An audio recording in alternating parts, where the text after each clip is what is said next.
R inversiin koo kana fakkaatti. Mata dureen itti aanu giraafii inversii faankishiniiti. Giraafii inversii faankishinii warra equationidha isiniif kennanii eessatti rifileektii wal godhuurraan kana fi wanti isinitti cimu hin jiru jechuudha. Akka fakkeenyaatti kan warra equationidhaan isiniif kenname isa kana mitiire kan isa kanaa amma y is equals to x kan jedhu inversiin isaa immoo walumaa jala fuutu mitiire yeroo jala fuutaan x inni qixxaata y jettu jechuudha. Giraafiin isaanii tokko ta'u. Iddoo giraafiin isaanii warra akkasii tokko ta'anii rakkina uumuu qabu garuu kan isaa y koon qixxaataa x minus 2 jedhu inversiin isaa immoo maal jedhaan jettaan x is equals to y minus 2 then 2 as naannofti x plus 2 ni qixxaata y jechuudha. Y ni qixxaata x plus 2 dha. Giraafii isaanii kaasii yoo jettanii kan isa kanaa fi kan isaan kanaa giraafii tokko irratti kaaftu jechuudha. Yeroo kaafne ilaallu interseptoota kaafattu barbaaddattu interseptootaan booda immoo giraafii isin kaafattan jechuudha. Giraafiin keenyi kun akkasitti jira. X axis fi y axis keenya qabna. Giraafii isa kanaa jalqaba kaastu.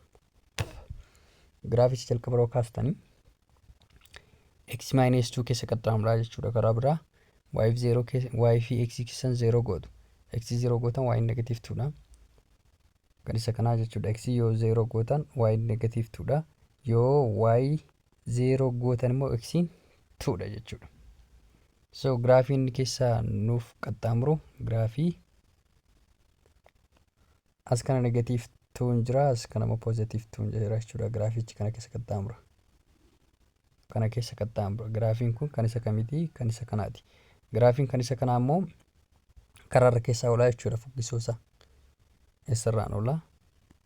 Kana keessa negative 2 fi 2 keessa qaxxaamuranis.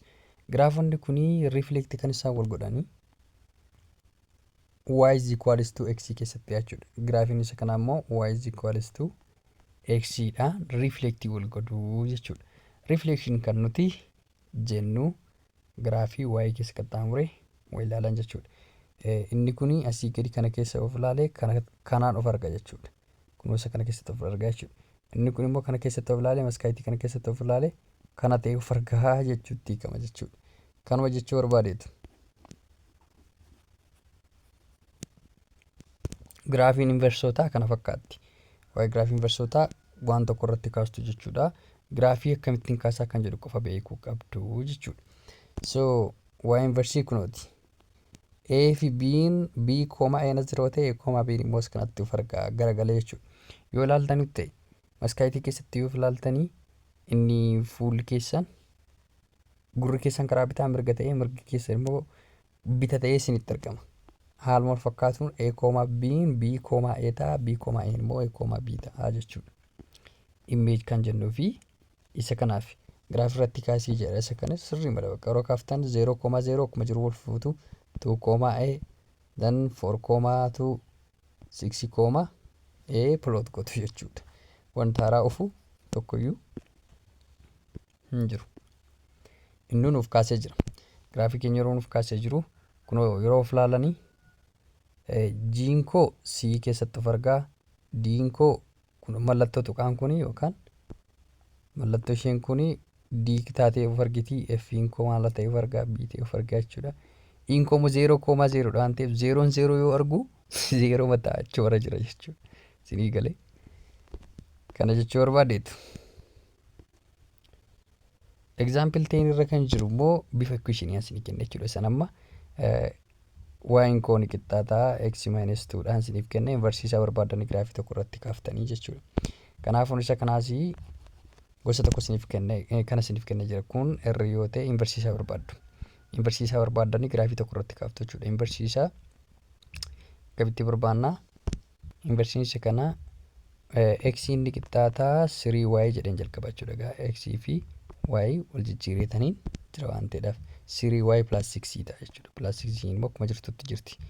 Then x minus 16 koo as naannofti bifa negatiiva waan ta'eedhaaf minus 6 ni qixxaataa 3y jedhe jechuudha. Then y koo qubatti hambifachuu over 3 jedha jechuudha. Miti kan marmarin over 3 jedha. 3 koo argatee jira. Y koo ni qixxaatti 1 over 3x minus 2 taatee jirti jechuudha. Giraafii isa kanaa fi giraafii isa kana maal irratti kaasaa? Koordineet pileenii tokko irratti kaasaa jiru. Koordineet pileenii tokko irratti kaaftu inni tokko tarii isa kana keessa ba'a, inni tokko immoo tarii isa kana keessa ba'a yookaan lama akkasiis ta'uu danda'a. Inni tokko akkasii ta'a, inni tokko immoo akkasii ta'a. Then lamaan isaanii pileenii maal keessatti of ilaalu? Y is equal to x keessatti of ilaalu jechuudha. Waan giraafiin keessan kaasee ilaaltanii eessatti wal arganii jiru kan jedhudhaan immoo waan kitaabarra jiru waan ta'eef wanti haaraa isinitti ta'u hin jiru jechuudha. Kitaabni keenya kun nuuf kaasee jira argitanii akkuma isiniif agarsiisee jiru y is equal to x keessatti wal ilaaluu jechuudha. Kunooti inni mataarra keessaa gamatti of ilaala, inni jalaa immoo kunoo asitti of ilaalaa jechuudha. Akkasittiin wal ilaalu, inni gubbaa immoo asii gadi of ilaala. Of ilaalanii maskaayitii keessatti imeejii mataa isaanii kan argan jechuudha. Giraafii jechuun giraafii kaasuurraan kan hafe wanti cimu hin jiru jechuudha. Giraafii isa kanaas yeroo kaastanii x minus 4 qobaatti kabraa immoo inversiisaa qobaatti. Inversiin kana akkam ta'a yoo jettan x in kooni qixxaatti y minus 4 then y in kooni qixxaatti x plus 4. X plus 4 fi x minus 4 giraafii tokko irratti kaaftu jechuudha. Then imeejii isaanii immoo kunoo kana keessatti wal laashistu. Inni kun gad of ilaale asitti of argaa, inni kun mochii of ilaale achitti of argaa jechuudha. Kana jechuu barbaadeetu. About giraafiin kana yeroo fakkaattu kitaabni keenyis exercise irratti kaasinu jedhee jira jechuudha. Mee tokko draw haa goonu, tokko qofaa draw haa goonu. Isa kam draw haa goonu? Isa C irra jiru kana draw isiniif haa goonu. Exercise 1.6 draw yoo isin godhu C draw isiniif godha. Erriikoo kana naaf kennee jira C irratti jechuudha. Gilgaalli tokko tuqaa erriikoo kana naaf kennee jira. Erri inversii koomuu fi koon barbaadadha jechuudha. Erri inversii fi erri immoo iddoo tokko irratti hin kaase. Then y of x bakka wal jijjiiraa isiniin jedheeramti. Y of x koo bakka wal jijjiirtanii x in koo ni qixxaata jedheen jalqaba erri inversii koo jechuudha. X in koo ni qixxaata 2y minus 2 jechuudha. Then solve gootu jechuudha. Ishee kan hamma y qobaatti argatanitti solve gootu. Ishee immoo haaluma dura barattanii kun ida'uu ta'eetu as naannaa gara eessatti naannaa? Gara x'tti naannaa. X plus 2 ni qixxaata 2y jedha jechuudha. Over 2 all over 2. Then tuftuun koo argatee jira.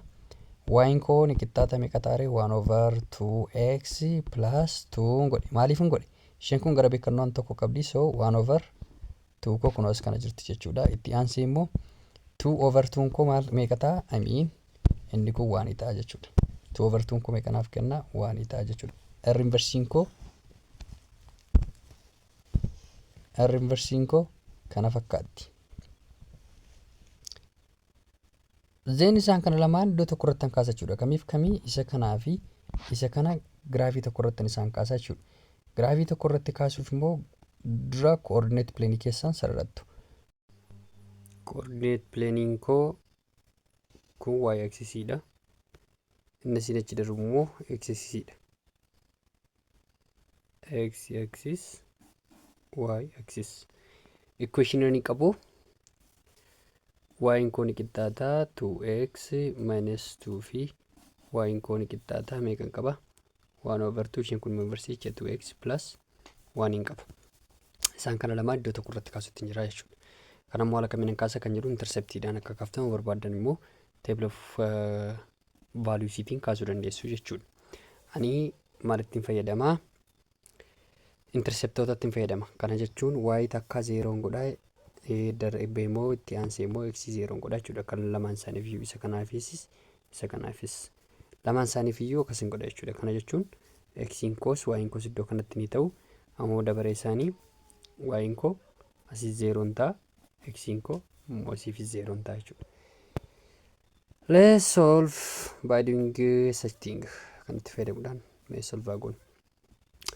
Kan isa kana yeroo y 0 gootan x interceptii barbaaduudhaaf jechuudha. 0 is equals to jeen jalqaba sababni isaas y koo 0 godheen jira jechuudha. Isa kanaatiin 0 godheen jira. 0 is equals to 2x minus 2 jedha jechuudha. 2 koos naannoftii meeqa kenniti? 2 ni qixxaatti 2x taati jechuudha. Over 2 meeqan argadhee jira? X koo ni qixxaata 1 argadheen jira. So x interceptii meeqa argadheen jira jechuudha. gatii isa barbaadan x interceptii jettu jechuudha. 1,0 argadheen jira jechuudha kan isa jalqabaa san. Itti aansee immoo y interceptiin barbaadadha. Y interceptii barbaaduudhaaf immoo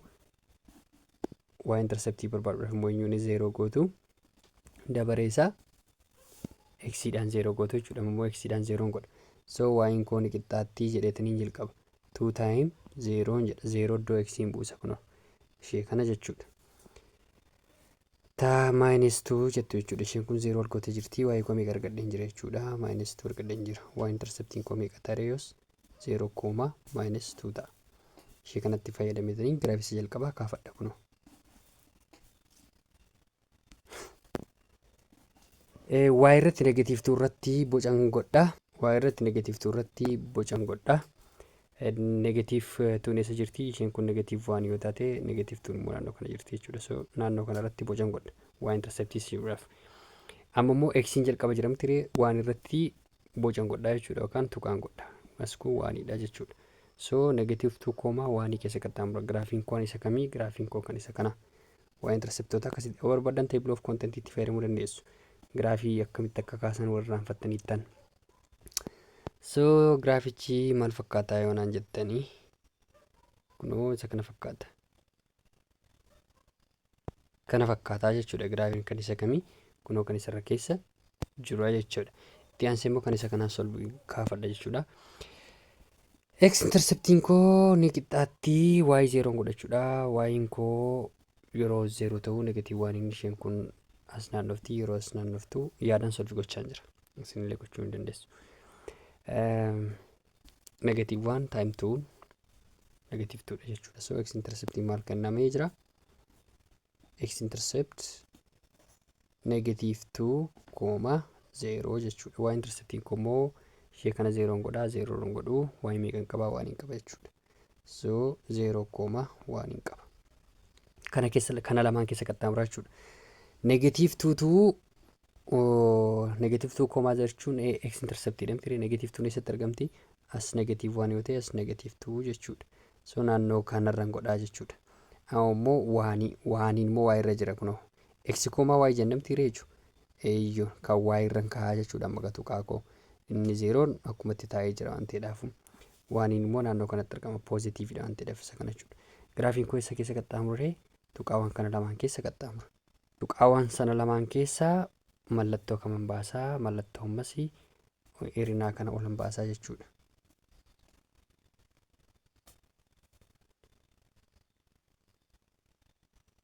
Kunooti giraafiin koo kana fakkaata. Zeen maal keessatti wal ilaalu giraafonni kun lamaan kan jedhudhaa fi y is equals to x keessatti wal ilaalu jechuudha akkuma warra kaan ilaalaa turre. Is equals to x. Giraafiin kan isarra keessa jiru y is equals to 1/2x plus 1 kan isa jala jiru y is equals to 2x minus 2 kan isa gidduu jiru y is equals to x dha. Amma giraafii keenya yoo ilaaltanii inni jalaa kuni isa gubbaa keessatti of ilaalu isa kana ta'uuf argaa. Inni gubbaa immoo isa godaa keessatti yeroo of ilaalu isa godaa ta'uuf argaa jechuudha. Maskaayitiin isaanii eenyudha? Y is equals to x dha. Y is equals to 2x isa gubbaati kan inni of argu yookaan immoo 1/2x plus 1 ta'uuf argaa. 1/2x immoo gadi of ilaalu isa gajjallaa ta'uuf argaa. Reflectioniinsa yookaan simeetirikiinsa y is equals to x dha jechuudha. Waa'een giraafii kana fakkaata.